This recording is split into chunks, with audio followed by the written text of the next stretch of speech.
Welcome to Native America Calling. I'm Sean Spruce. School board members have their work cut out for them. Their job is to balance community values with available resources, and they're responsible for student success. Schools that serve Native students, like those controlled by tribes or run by the Bureau of Indian Education, have even more governing complexity. They weigh in culture and language and sometimes have fewer resources to work with. How school boards work towards student success after the news.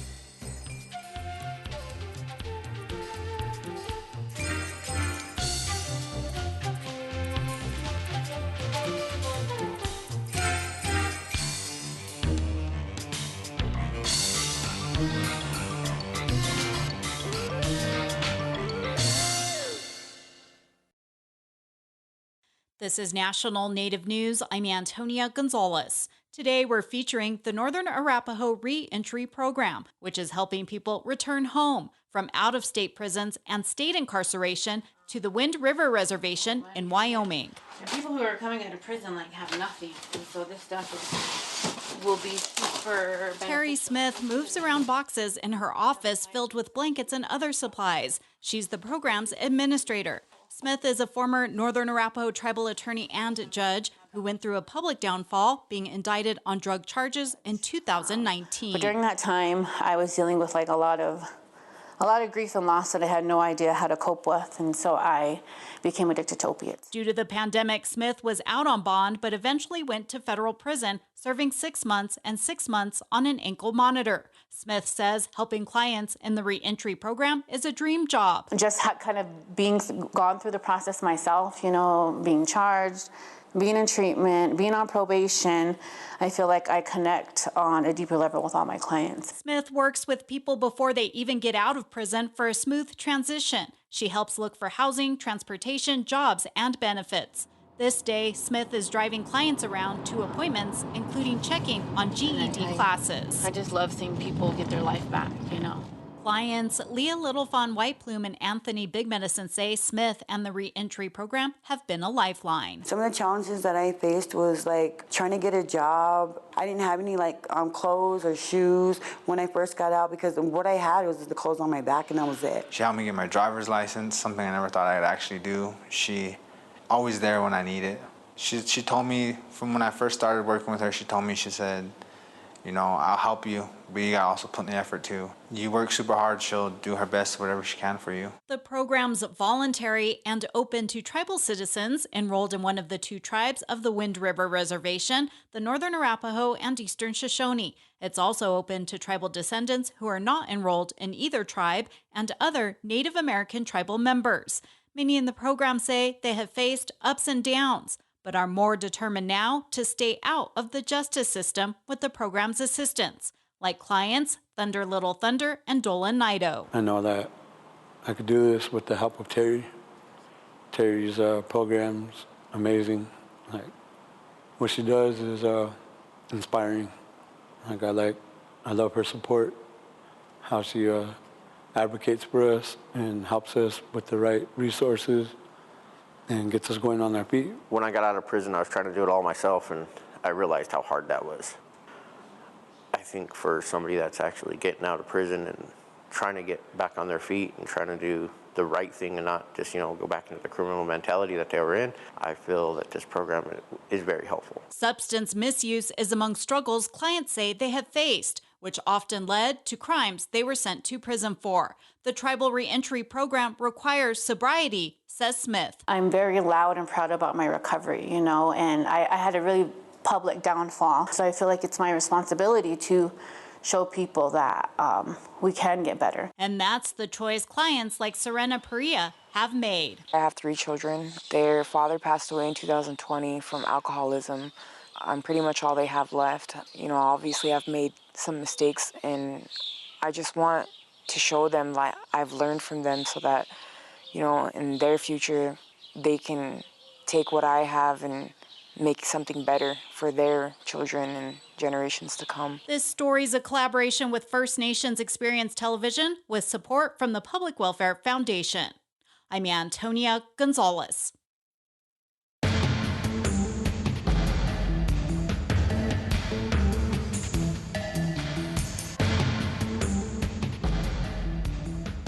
National Native News is produced by Koahnic Broadcast Corporation with funding by the Corporation for Public Broadcasting. Minutes from downtown Anchorage, the Alaska Native Heritage Center is more than a museum. It's where Alaska Native traditions, languages, and arts come alive. There's always something new at the Alaska Native Heritage Center who support this show. More at alaskanative.net. Support by Sonosky Chambers Law, championing tribal sovereignty and Native American rights since 1976. From opioids litigation to treaty rights to tribal self-governance. With offices in Washington, D.C., New Mexico, California, and Alaska. Sonosky Chambers Law.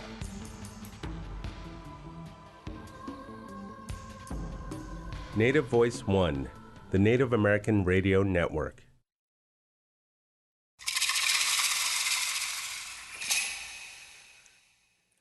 This is Native America Calling. I'm Sean Spruce.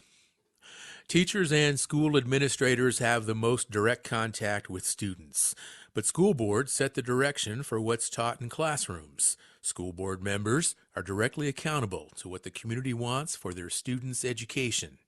It can be a tough job. Sometimes school board members aren't paid, and they might face questions and demands outside of regular hours. And each member has to know more than what makes for an effective education.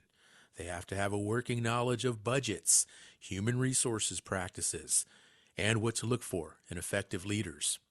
Tribally run schools often have to also answer to tribal councils and the Federal Bureau of Indian Education. Today we'll get a look at how school boards function and what those elected to serve on those boards encounter once they're in office. Are you on your local school board? Have you ever thought about serving on a school board? Do you have questions about how school boards operate in Native communities? Let us know. You can join the conversation by calling 1-800-996-2848. That number is also 1-800-99-NATIVE. Joining us now from Tulsa, Oklahoma is Stacy Woolley. She's a member of the Tulsa Public Schools Board of Education representing District 1. She's a citizen of the Choctaw Nation of Oklahoma. Stacy, hello, and welcome to our show. Hello, thank you. Joining us from White River, Arizona is Regina Yazzie. She's a member of the governing board for the Theodore Roosevelt School. She's White Mountain Apache. Regina, good morning, and welcome to the show to you as well. Good morning. Joining us from Fort Apache, Arizona, on the White Mountain Apache Reservation is Dr. Chris Bond. He is the owner of Bonfire Leadership Solutions. Good morning, Chris. Welcome to Native America Calling. Good morning, Sean. And joining us from the studio in Albuquerque, New Mexico, we have Michelle Justice. She is the owner of Personnel Security Consultants, and she is Diné. Michelle, hello, and thank you for joining us in person. Hello, and good morning. Thank you. It's a pleasure to have all of you on the show. Stacy, I want to begin with you. How long have you been on the Tulsa School Board, and what first motivated you to run for that seat?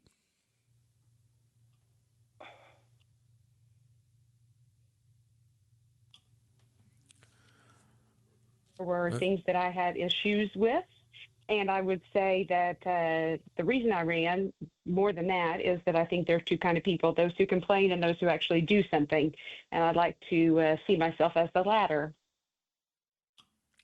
Those who complain and those who actually do something, absolutely.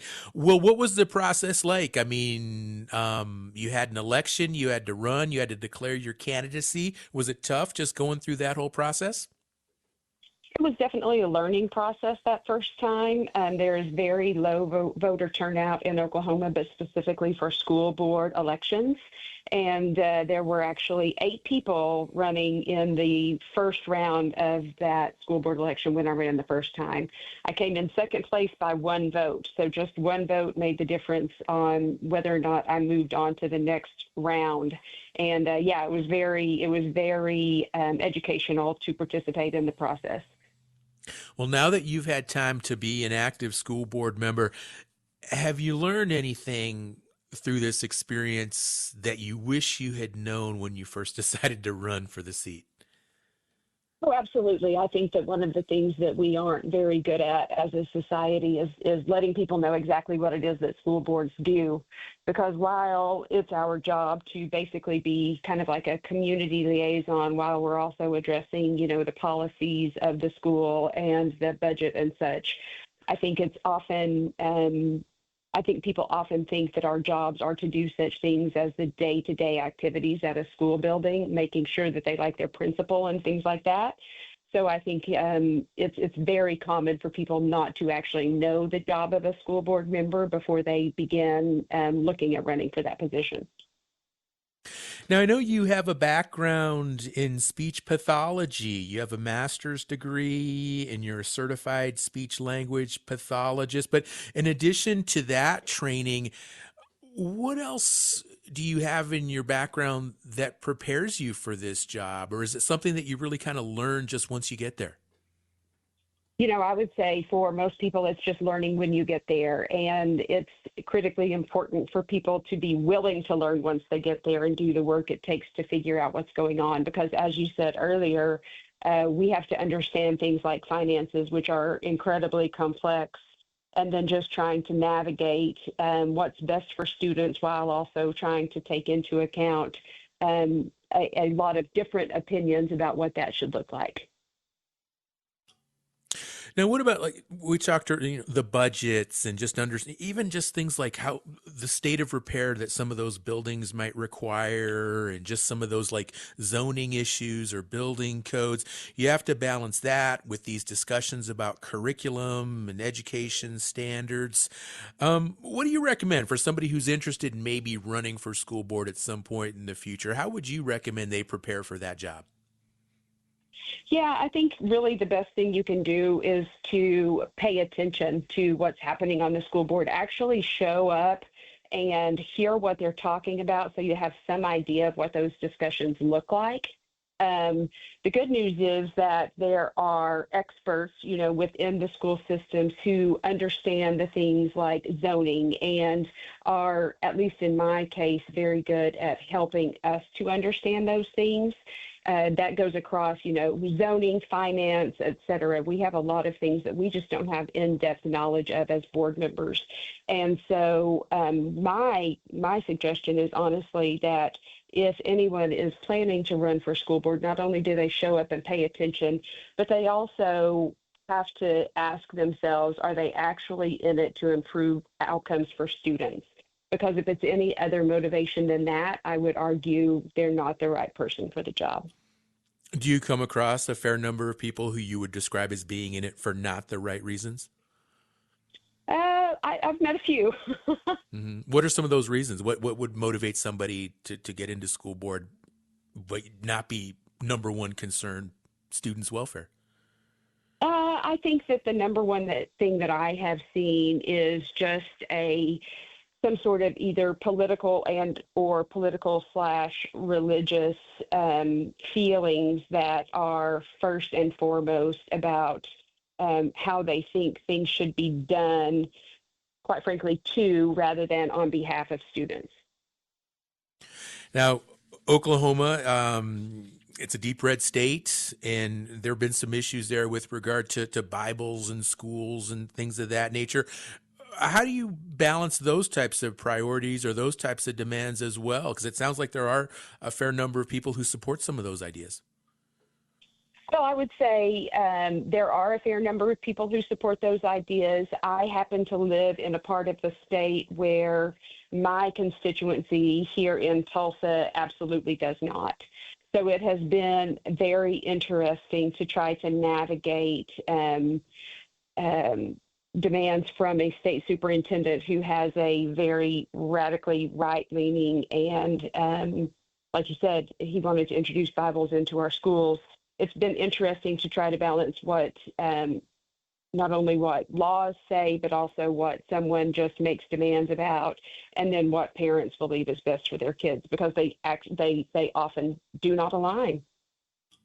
Stacey, about how many hours would you recommend, or would you estimate a week you spend with these duties on the school board? And how often do you have parents who call you or email you? Or I'm thinking maybe even like you're at the supermarket and somebody just comes up to you and has a question or has an issue they want to raise with you. Yeah, I would say actually the most likely I am to have conversations about my school board work is in a situation like a grocery store or a soccer game. People are just not as involved as I wish they'd be. I was actually surprised at how few emails I receive in any given week from parents or other members of the community. I have, though, spent well over 40 hours in some weeks and during some times when I was working on the school board, because I have been in the position, I was in the position of president for 5 years. And that was during the time of COVID. And then we went directly from the time of COVID to the time of a state superintendent of schools who is rather a dictator in his in his processes for handling things. So it's been very, very demanding. I just stepped off as the president in April, and I have reclaimed a very significant amount of time. So I would say now it's more like 10 hours a week. Now, there are 7 districts in the Tulsa public school system. Is it common for a fair number of board members to be Native and represent Native students, or are you in the minority? Well, actually, it just so happens that there are 3 people on our board right now who are citizens of tribes in the state of Oklahoma. So oftentimes that is not the case. Oftentimes there might be one person on the board who is Native, but right now we happen to have a few of us, which is nice. All right, we have Stacy Woolley kicking off our conversation today here on NAC. She is a member of the Tulsa Public Schools Board of Education. She represents District 1. We're going to take a short break, and we're going to come back and continue our conversation with our other board members and other education experts who will weigh in on this conversation today about school boards and how they function in Native communities, how they function with regard to Native schools, what some of the issues are, what some of the demands are, what some of the challenges are.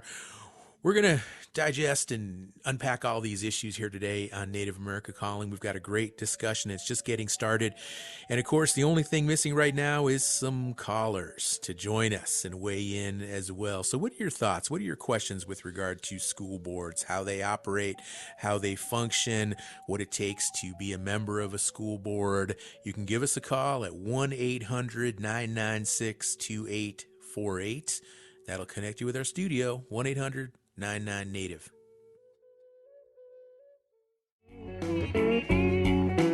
Mohawk actor Connetio Horn directs and stars in a thriller called Seeds, where a greedy agriculture corporation sets its sights on traditional seeds. And Indigenous writers tell their own version of how food is the center of culture, community, and healing in the legendary Fry Bread Drive-In, a new collection of short stories. That's on the menu on the next Native America Calling. Support for this program is provided by AARP.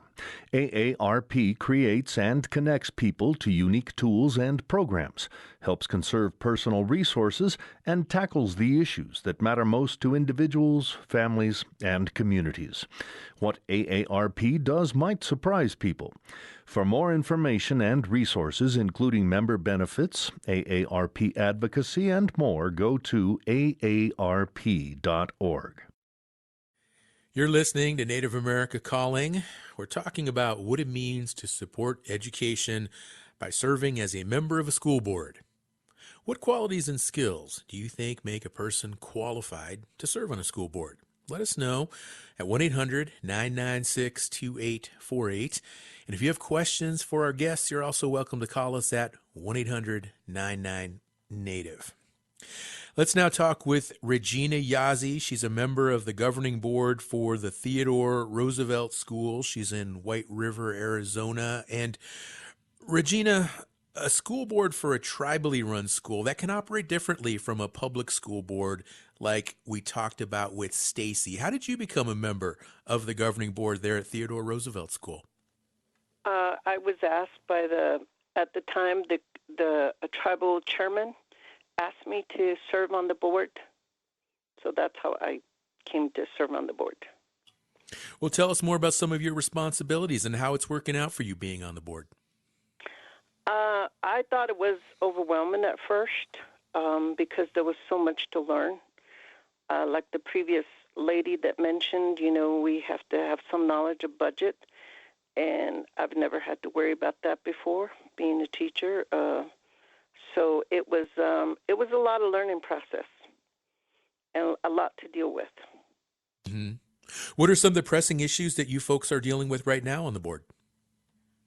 Right now, I think it's the building and trying to get the computers updated, and because we operating in an old building, and I think they're in the process of getting that, up to where it needs to be, the computer, so kids can have access to it and take their tests, and now, and all of them can have the capacity to have the computer before it shuts off. So I think they're getting it situated, though. That sounds good. Yeah, I hope so.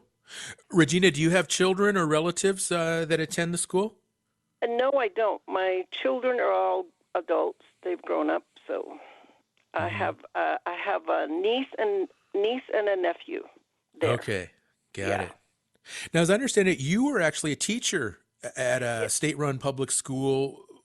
What's the difference now being on a school board as opposed to being a classroom teacher and just seeing things managed at an administrative level as opposed to what actually happens in the classroom? What's that learning curve been like for you? Well, for me, I taught first and second grade for 20 years. So a lot of our emphasis was on testing, assessment, and we had testing scheduled all the way from August to March, and so our emphasis was teaching and assessing and testing.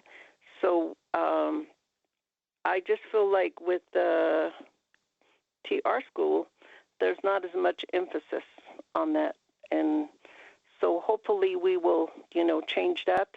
When I first came on,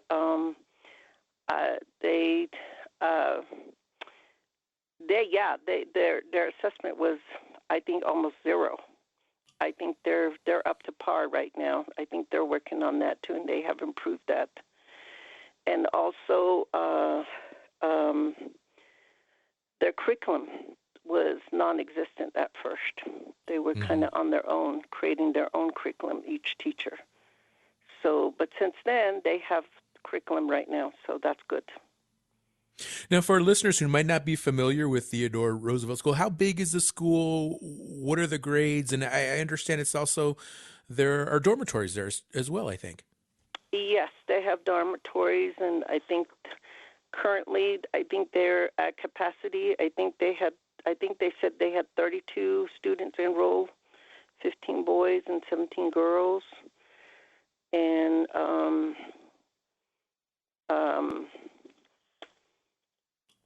so it's a smaller school then, a student body. I think they operate from Monday to Friday.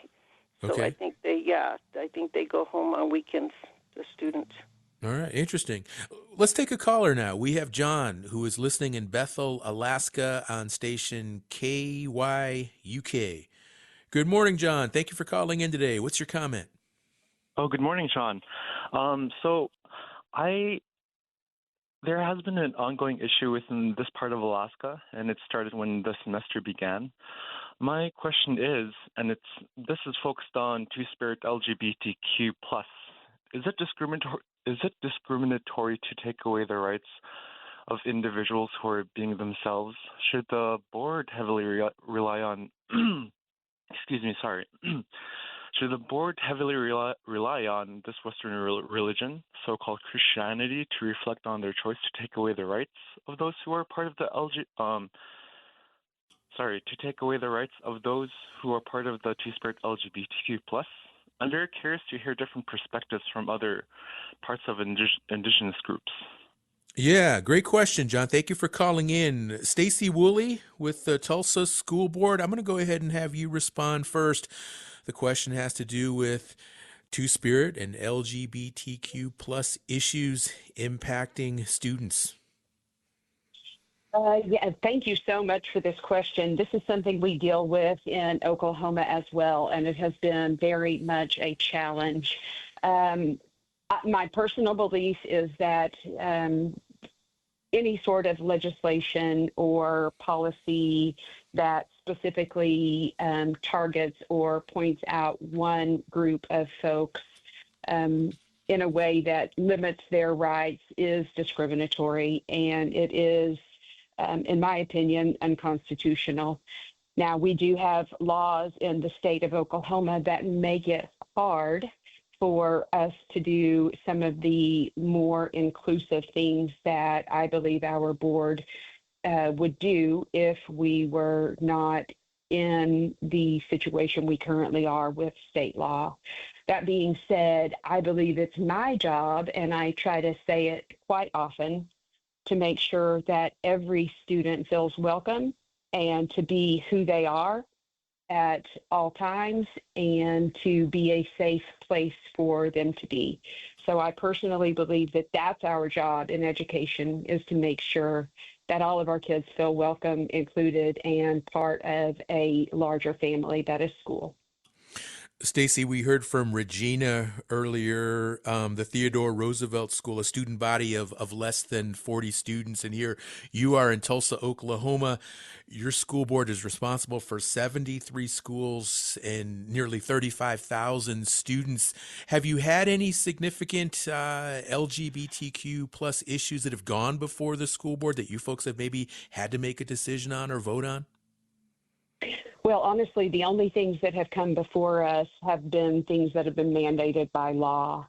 So that has been incredibly challenging. Most recently, one of the laws that were enacted was that a teacher, if a student either tells the teacher that they think they may have, that they may be part of the 2SLGBTQ plus community, that it is a requirement by law that that teacher tell parents.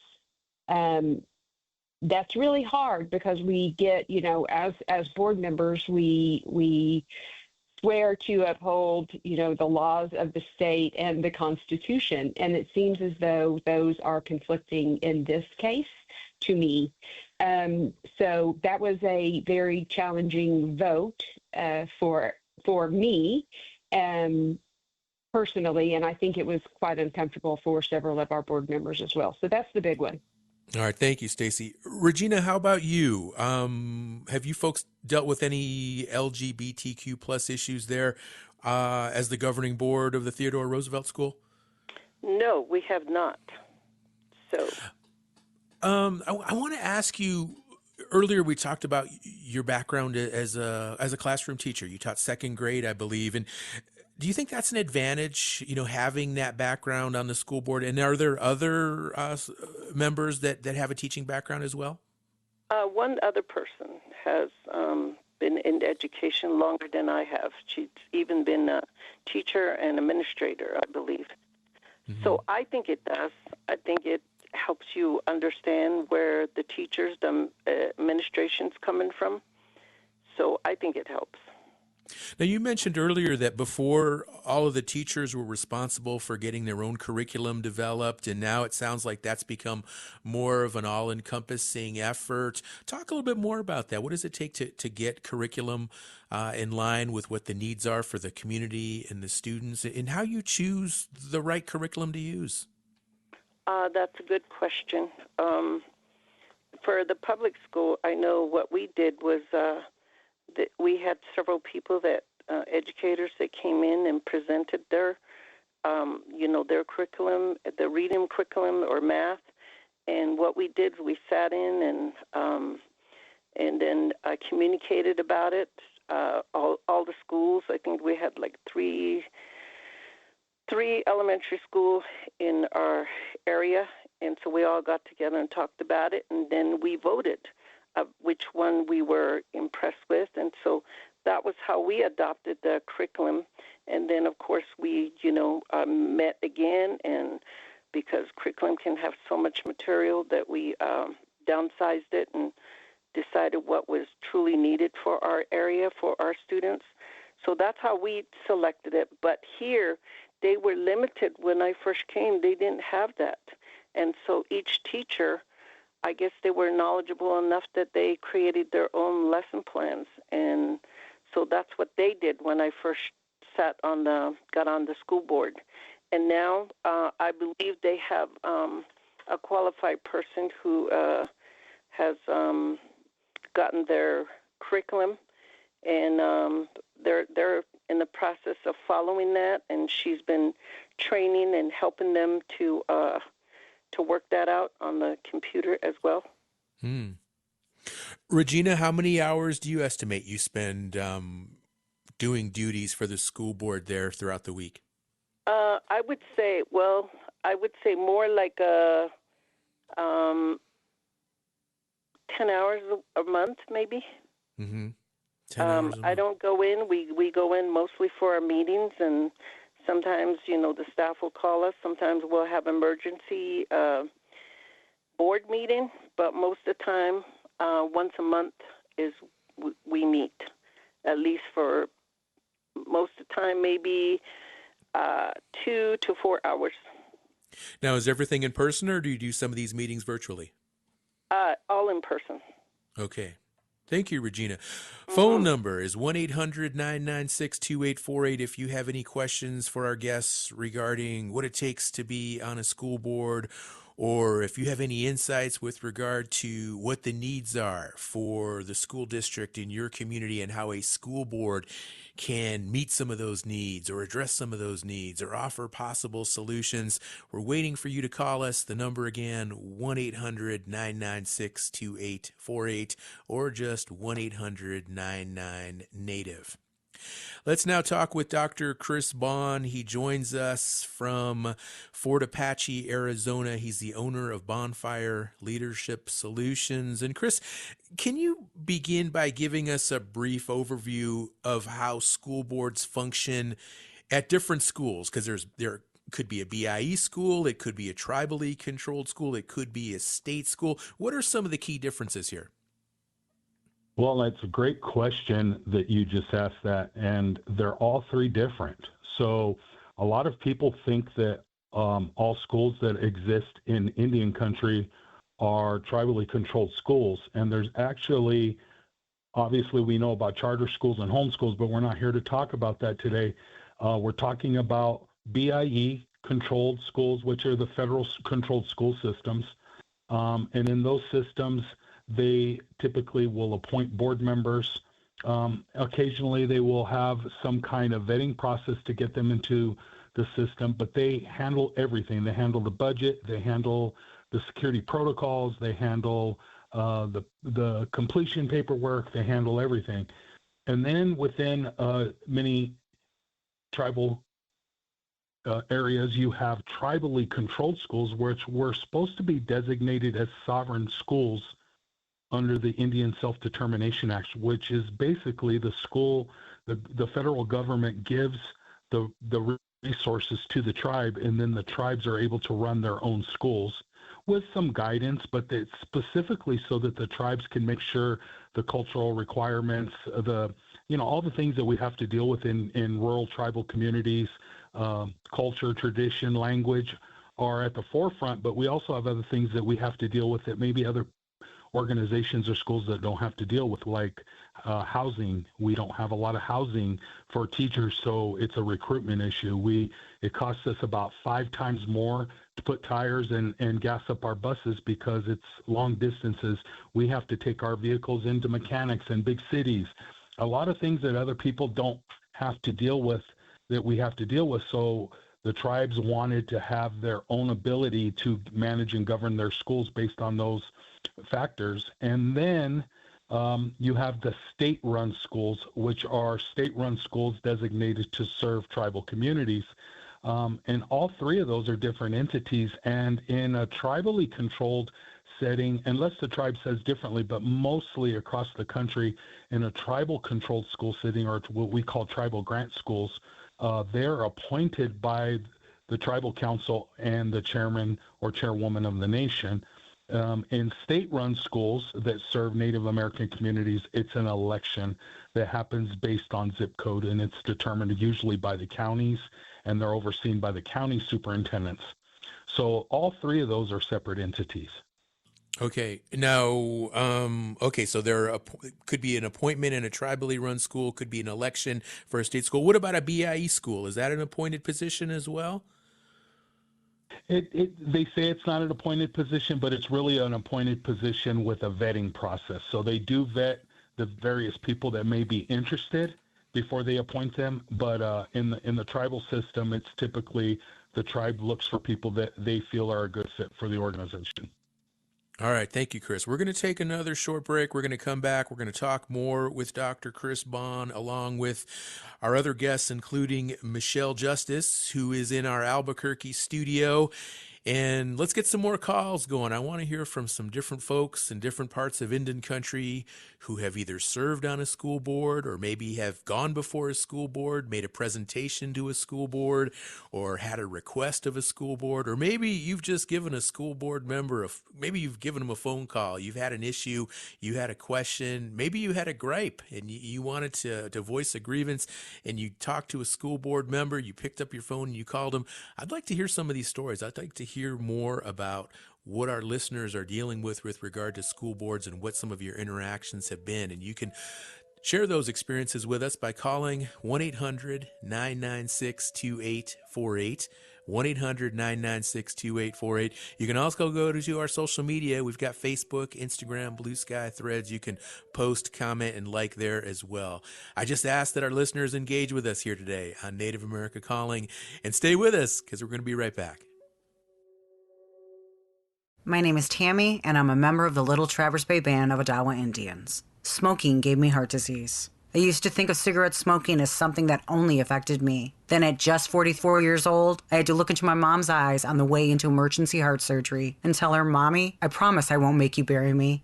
My tip is, think about the people in your life who love you. They go through the pain too, maybe even more than you do. The people you love are worth quitting for. You can quit. For free help, call 1-800-QUIT-NOW. A message from the CDC. Thank you for listening to Native America Calling. We will continue our discussion now about school boards. They make decisions that directly impact students' education. Sometimes they make decisions about controversial issues that make them unpopular with parents and other community members. What is your interaction with your local school board? There's still time to join us today. Call 1-800-996-2848, and that's also 1-800-99-NATIVE. One of our guests today, Dr. Chris Bond, is the owner of Bonfire Leadership Solutions. It's a consultancy. And Chris, I understand a lot of your work does involve consulting with tribally run school boards. And over your career, you've noticed inefficiencies with regard to how they operate. Tell us more about that and how it motivated you to do the work you do now. Well, I am a recovering school superintendent who has worked in either a tribal school or a tribal serving school district. And so I've done the whole gamut. And when schools typically call me, it's usually because they're under sanction. They may be going into receivership, or they may be losing their funding, and when schools lose their funding, they have to shut down. And so they'll call me usually because there's just this great sense of urgency to help them out. And typically when I go in, the first thing that I realized, and I realized quickly when I started working with tribal grant schools, was the reporting obligations and deadlines exceeded those of state-run schools. I mean, we have annual performance reviews, we have financial reporting reviews and audits, we have facilities and maintenance reports and audits. Never had to deal with that in the state schools. We had to do special ed compliance, which is typical for all schools. And then I had to do all the entitlement reporting in my schools, but I usually had staff members for each one of those entitlements to handle it. In the smaller schools, like you heard today, like Theodore Roosevelt School is only 150 kids. They only have a principal. And then you got to do your transportation. And then on top of all of that, you have to do a continuous school improvement plan and a Cognia accreditation plan. And if you fail to do any of those plans, what they do is they hold your money, and they hold all of it. And when you don't have any money to pay your staff, you don't have any money to do renovations or infrastructure repairs. If you don't have any money to sustain, schools typically fail immensely, and that's usually when I get called in. Unfortunately, it's happening more. In fact, I have to turn down about 5 or 6 schools a month that need my help just because I can't be in multiple places, and there's not a lot of people out there that want to commute to rural communities. So that's where lies the problem. And then the bigger issue is now that I'm working in a lot of these schools, I believe that the federal government bullies our governing board members. Let me give you an example. In a tribal-controlled BIE school, you have to attend a BIE training that tells you that you're supposed to do everything the way the BIE wants you to do it, except if you were to meet with sovereignty attorneys, they would tell you that that's not an accurate statement. The reason that the school is a tribally funded grant school is so that they don't have to do all the CFRs with the federal government, and nobody's doing training to train the boards to empower them to build their capacity. And so what ends up happening is you get schools that are just they're barely hanging on, and guess who's suffering at the end? The very people we're here to serve, which is our children. Right, Chris, because that's what I'm curious. I mean, ultimately, what is the impact on these students and their success? Well, I'm going to say this, and I know this is not going to be very popular, but if anybody would change my mind, I'm looking at the data right now as I'm sitting here. The best performing tribally run school and BIU school in the United States is, and I'm saying the best, is underperforming the worst schools in the United States. And it's not because they don't have passionate, quality people in the organization. It's because they spend all day long dealing with federal bureaucracy. I'm sitting actually in a school right now that has retained me to assist them, and it is literally 10 to 12 hours a day nonstop, turning in report after report after report, and a lot of it's redundant. A lot of it is that different parts of the organization, like in BIE or BIA, wanting the same information, but they want it in their specific form. It's redundant. It's labor intensive, and if this organization didn't hire me, the principal gets stuck doing it all day long. And so when is he getting into the classroom to support the teachers, to support learning, to support the students, to know what infrastructure repairs need to be made? All right. Thank you, Chris.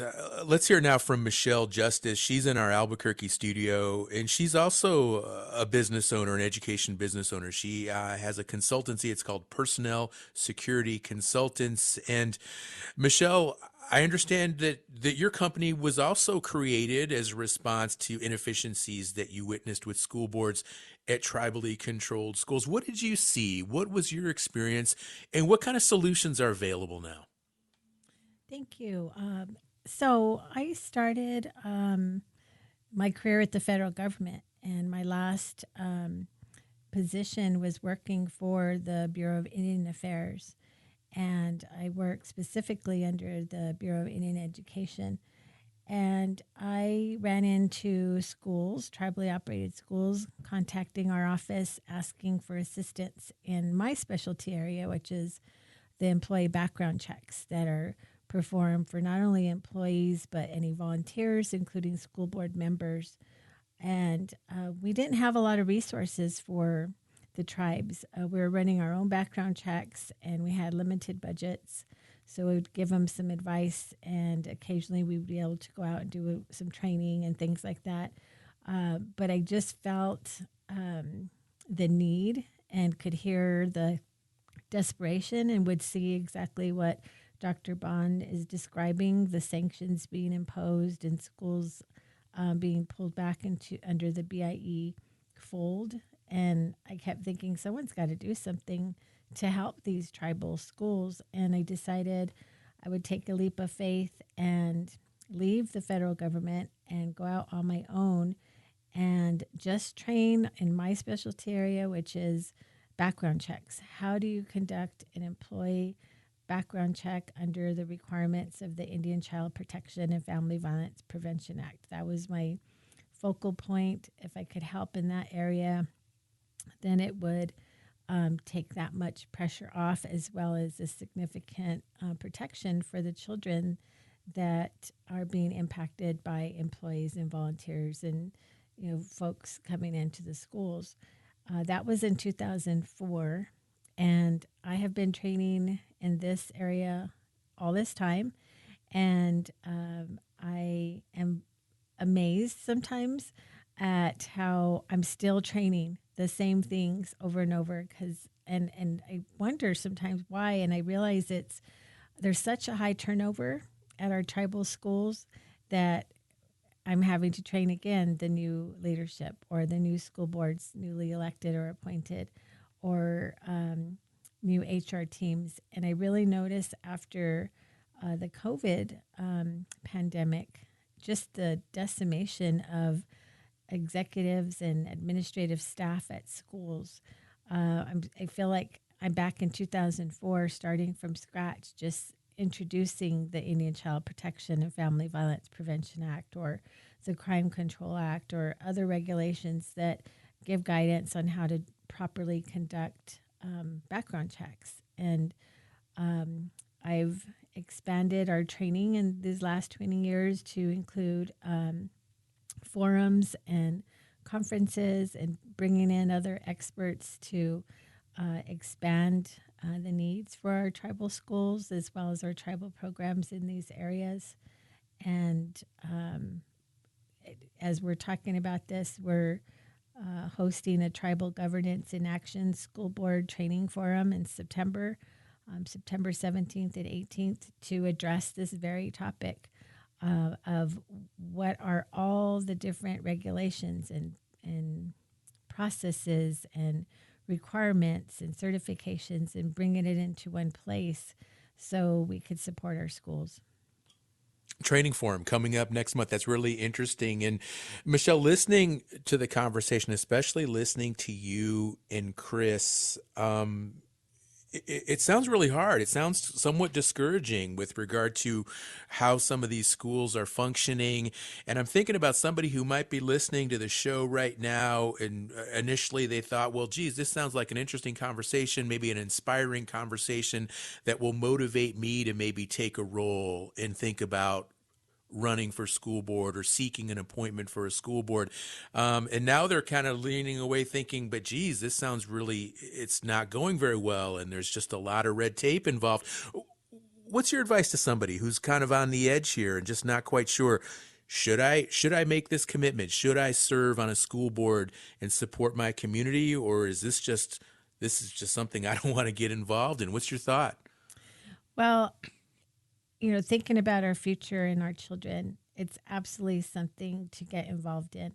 And that's part of why folks like Dr. Bond and myself and other professionals are coming together for this training forum, so we can help those people already in it, those who are interested in getting into it, not be so overwhelmed, to kind of cut through that red tape, to not just tell them, hey, the sky's falling, but to say, hey, this is hard. Yes, there's a lot going on. Yes, but there are professionals that do know how to do this, and we've pulled ourselves together in one spot at one time, and we plan to do this annually, to continue the movement and work with our schools throughout Indian country to say, here's how you can do it. Here's tools. Here's training. Here's processes that work.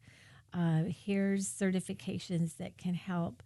And not only training the school boards, but to train the leadership, like the principals and superintendents and executives, as well as the administrative staff, like those HR directors and business managers are out at the schools, to give real training, not just saying, hey, you should be aware of this, but yes, you should be aware of it, and this is how you work through it, and this is how you do it. That's what I have seen has worked for me and what I do in my business for the last 20 plus years, is really empowering our tribal leaders, our tribal members, in these different abilities to really run their schools and really focus on what matters the most, which is our children and their futures, and therefore the futures of our communities.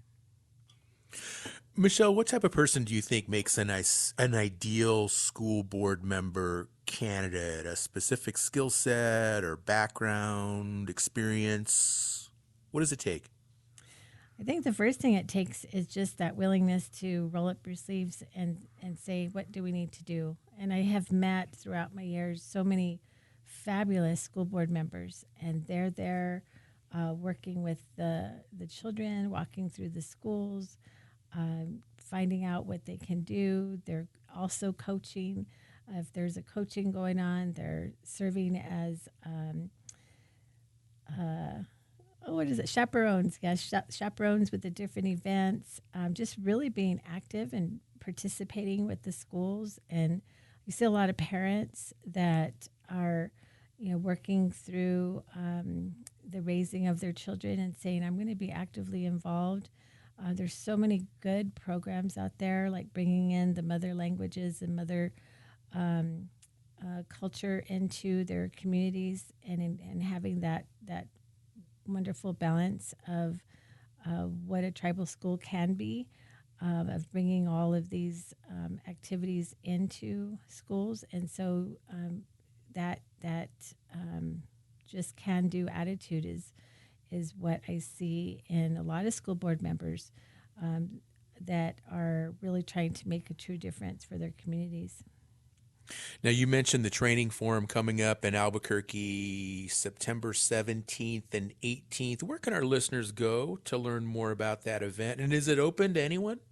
Yes, it is open to anyone who wants to learn anything about the different requirements of schools and how to navigate those requirements. And they can go to training.pscprotects.com/calendar. And they can, registration is still open, so they can register, and there's no prohibitions if it's someone who is already on a school board or someone just thinking about what it takes and what it looks like to be on a school board. And there's all kinds of training, from even just how do you run a school board meeting? Like how does that actually work? And how do you handle recruiting and bringing in the top professionals? And we have some professionals like Ben Navumsa from the Hopi tribe, who is the nation's expert on the Indian Self-Determination Act and the Tribally Schools Act as well, that's going to be there to talk through what are the requirements and what can a tribal school do, and what authority does BIE really have, things like that. So we're super excited about this training forum. All right. Well, unfortunately, we're out of time, so we're going to have to wrap up today's conversation. But big thanks to our four guests who joined us today: Michelle Justice, Dr. Chris Bond, Regina Yazzie, and also Stacy Woolley. And please, just because the conversation is over does not mean that we have to stop this dialogue. So if you want to check us out on social media, go to our Facebook page, go to our Instagram page, or go to the website, nativeamericacalling.com, and you can comment on this show. What did you like about it? What would you like to learn more about with regard to this topic? School boards and how they function in tribal communities. And of course, also check out our NV1 app. We've got this really cool app available for the NV1 network, and you can get a lot of great resources with regard to Native America Calling and other Koahnic Broadcast Corporation content using that app as well. So go ahead and download that app when you get a chance. And don't forget to join us again tomorrow. We'll have a special feature on Indigenous food, The Menu. That'll be hosted by Andy Murphy. Hope you'll tune in, and we'll talk again soon. I'm your host, Sean Spruce. Enjoy the rest of your day. Support provided by Amerind.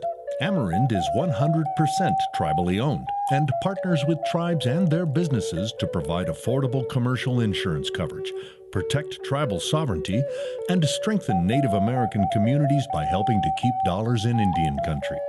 Information about property, liability, commercial auto, and workers' comp available at Amerind.com.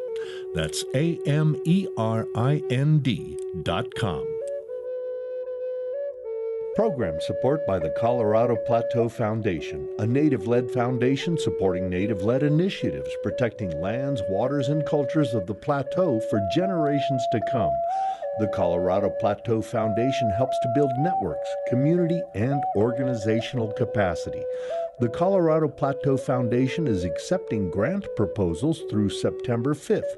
Eligibility information is available at coloradoplateaufoundation.org.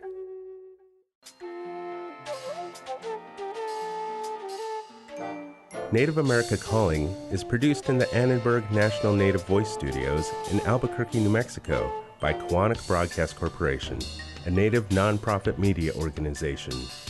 Funding is provided by the Corporation for Public Broadcasting with support from the Public Radio Satellite Service. Music is by Brent Michael Davids. Native Voice One, the Native American Radio Network.